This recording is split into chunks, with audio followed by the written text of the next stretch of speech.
Halo semua, apa kabar? Ibu berharap kalian semua dalam keadaan sehat dan tetap dalam perlindungan Tuhan ya. Nah, bersama dengan Ibu Nada di sini akan mengajari kalian mengenai materi ukuran pemusatan dan letak pada data tunggal. Ibu berharap kalian dapat mengikuti pelajaran hari ini dengan baik ya.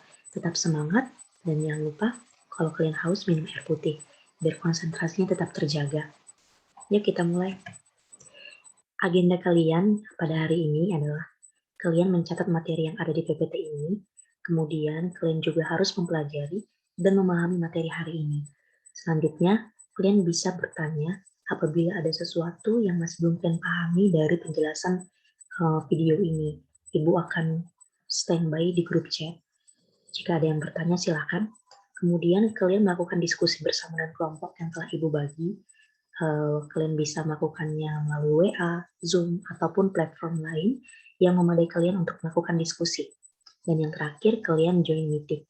Di join meeting ini nanti kita akan melakukan sesi sinkronus ya, bersama-sama. Oke, selanjutnya kita masuk ke topik kita yang pertama, yaitu ukuran pemusatan data. Nah, ukuran pemusatan data ini, Ibu yakin kalian juga tidak baru pertama kali mendengar tentang subtopik ini. Yang pertama adalah mean atau yang dikenal dengan rata-rata, kemudian ada median atau yang dikenal juga dengan nilai tengah, kemudian adalah modus. Ini sudah pernah dipelajari ya waktu SMP. Nah, berbicara mengenai ukuran pemusatan data, Ibu akan mereview kembali ya. Apa sih itu ukuran pemusatan data? Mari kita bahas. Ukuran pemusatan data merupakan nilai tunggal yang mewakili semua data atau kumpulan pengamatan di mana nilai tersebut menunjukkan pusat data. Jadi ukuran pemusatan data ini seperti perwakilan dari data gitu. Data kan biasanya ada terdiri dari beberapa nilai-nilai gitu ya yang banyak. Nah, ukuran pemusatan data ini mewakili untuk data-data yang banyak tersebut gitu. Nah, yang pertama, seperti yang sudah Ibu jelaskan tadi, itu adalah mean atau rata-rata. Nah, mean atau rata-rata ini merupakan suatu bilangan yang mewakili sekumpulan data. Biasanya disimbolkan dengan X dan ada garis di atas, atau dibaca dengan X bar. Nah, adapun rumus rata-rata itu adalah X bar sama dengan X1 ditambah X2 ditambah X3, sampai seterusnya, sampai berapapun jumlah datanya, kemudian dibagi dengan N. Atau bisa juga dituliskan dengan rata-rata sama dengan sigma frekuensi dikali datanya dibagi dengan sigma dari frekuensinya. Nah, N di sini adalah jumlah data yang bagian penyebutnya, kemudian X bar ini adalah simbol dari rata-rata itu sendiri, kemudian yang bagian pembilang ini adalah banyaknya data. Dan ini kalau kita pakai rumus yang bentuknya ini, itu F itu frekuensi, dan simbol ini dibaca dengan sigma, artinya total ya. Nah, Ibu di sini memberikan contoh soal ya. Diberikan data sebagai berikut. 8, 8, 7, 4, 5, 4, 5, 6, 7, 10, 9, 5. Ditanya adalah rata-ratanya. Nah, kita tinggal masukin saja data-datanya karena kita sudah punya rumus tadi ya. X1 tambah X2 seterusnya. Maka yang menjadi X1 itu 8, X2 8 juga, X3 7, X4 4, demikian seterusnya sampai datanya semua masuk ya ke rumus, kemudian dibagi dengan jumlah datanya. Jumlah data itu adalah sigma frekuensinya. Kita bisa hitung 1, 2, 3, 4, 5, 6, 7, 8, 9, 10, 11, 12. Jumlah data ada 12, maka dibagi oleh 12. Maka rata-rata sama dengan 78 dibagi 12 sama dengan 6,5. Jadi didapatlah jawabannya adalah A. Ibu harap ini sudah mudah ya sama kalian. Kemudian contoh soal yang kedua. Min dari data 78575 N 6598 adalah 6,3. Nah, soal ini bentuknya berbeda ya dari sebelumnya, di mana pada soal ini ditanya adalah nilai N. N di sini adalah datanya, dan rata-rata yang biasanya ditanya, tapi telah diketahui pada soal ini, dan ditanya adalah N-nya. Nah, bagaimana mengerjakan soal seperti ini?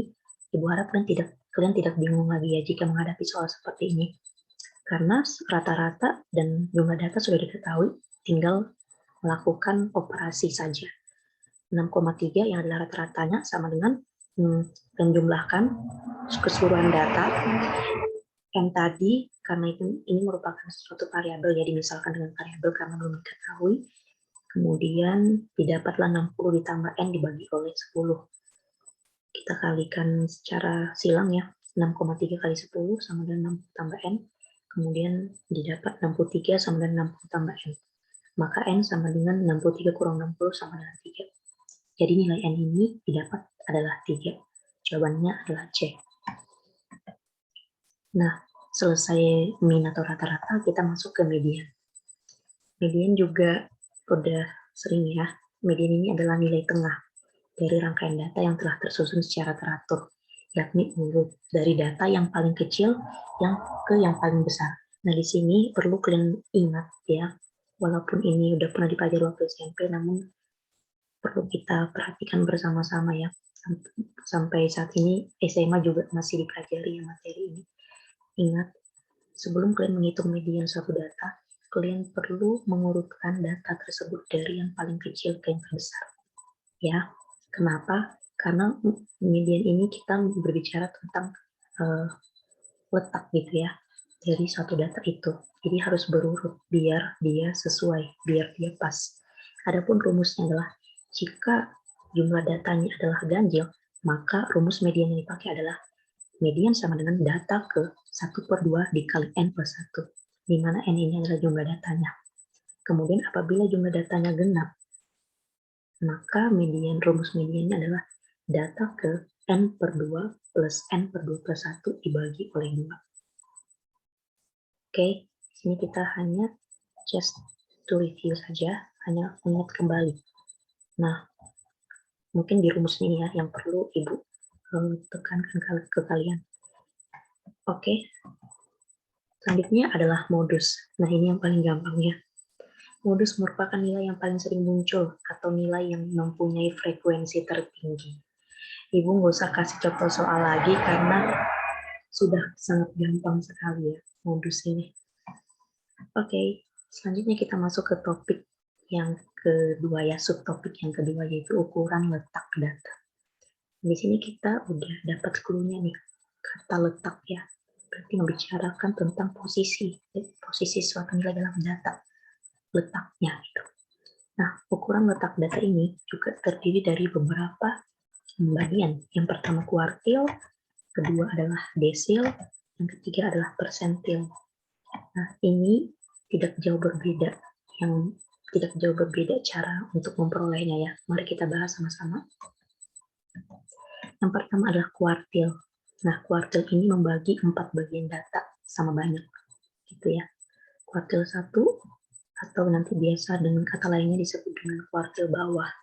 Jadi kalau misalnya dikatakan carilah kuartil bawahnya itu sama aja dengan kuartil 1. Kemudian kuartil 2 ini tengah, sama saja dengan median gitu. Kemudian kuartil ketiga ini adalah kuartil atas. Jadi kalau ada soal yang mengatakan carilah kuartil atas, itu sama aja dengan kuartil ketiga. Jadi Ibu harap kalian tidak bingung lagi. Oke. Nah, adapun formula untuk kuartil ini adalah letak kuartil I ini nanti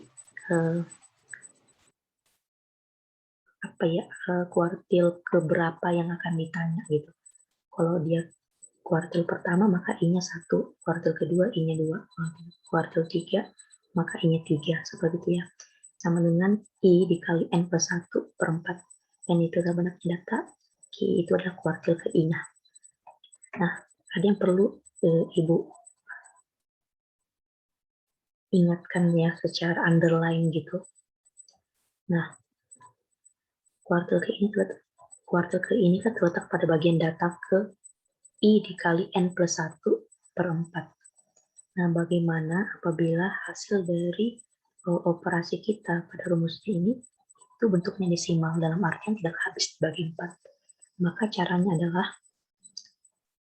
menjumlahkan data ke angka awal, menjumlahkan data ke angka awal pada bilangan desimalnya dengan hasil kali sisanya dengan selisih data setelah data ke angka desimal pertama dengan data ke bilangan pertama dalam desimalnya.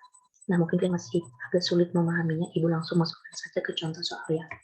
Nah, seperti contoh, di sini Ibu sudah buat data ya, ada angka 2, 3, 5, 7. Maka kuartil satunya adalah, misalnya ditanya kuartil 1 atau kuartil bawah. Q1 terletak pada data ke, jadi kita tetap pakai formulanya. Data ke I dikali N plus 1 per 4. N-nya kan ada 4 ya, cuma datanya ada 4. Kemudian dibagi 4. 1 dikali 5 sama dengan 5 per 4 sama dengan 1,25. Nah, ini nih maksud Ibu yang hasilnya nggak habis dibagi 4, bentuknya desimal. Nah, karena bentuknya desimal, maka kita untuk menentukan kuartilnya itu adalah dengan menjumlahkan data ke angka pertama pada desimalnya ini, yaitu 1, berarti data ke 1 dijumlah dengan sisanya 1,25. Kita kan udah ambil 1 ya, berarti sisanya supaya 1,25 adalah 0,25 dikalikan dengan data kedua dikurang data ke 1. Data setelahnya dikurang data ke yang didapat gitu ya. Data setelah data ke 1 adalah data kedua gitu ya. Dikurang data ke 1, maka 2, data ke 1 itu adalah 2, lihat di sini, angka pertama itu adalah 2, ditambah dengan 0,25 dikali data kedua adalah 3, dikurang dengan data ke 1 sama dengan 2. Maka 2 tambah 3 kurang 2 kan 1, dikali 0,25, tetap ya, 2 tambah 0,25 sama dengan 2,25. Maka Q1-nya adalah 2,25. Oke, seperti itu ya. Oke, selanjutnya adalah desil dan persentil. Tidak jauh berbeda dengan kuartil, yang berbeda adalah hanya pembagiannya. Yang mana desil itu membagi data menjadi 10 bagian sama besar, kemudian persentil membagi data menjadi 100 bagian sama besar. Ingat aja ya, untuk mengingat persentil ini ingat aja persen. Persen kan per 100, persentil juga demikian ya, per 100. Desil itu per 1. Oke, rumus desil itu sama juga kayak kuartil ya, cuma pembagian yang beda, jadi dia dibagi oleh 10. Sama juga kalau misalnya hasilnya nggak habis dibagi 10 atau dengan kata lain hasilnya desimal, caranya juga sama seperti kuartil tadi. Kemudian persentil juga sama, dia per 100 ya. Dan apabila nanti hasilnya nggak habis dibagi 100, caranya juga sama seperti kuartil tadi.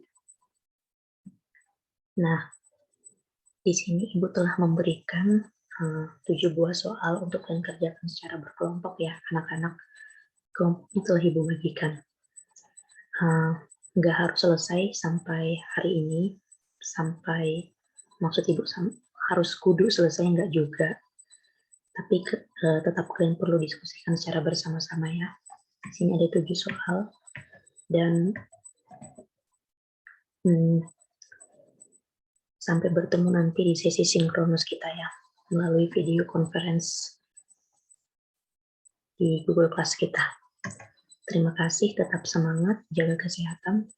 Tuhan Yesus memberkati. See you.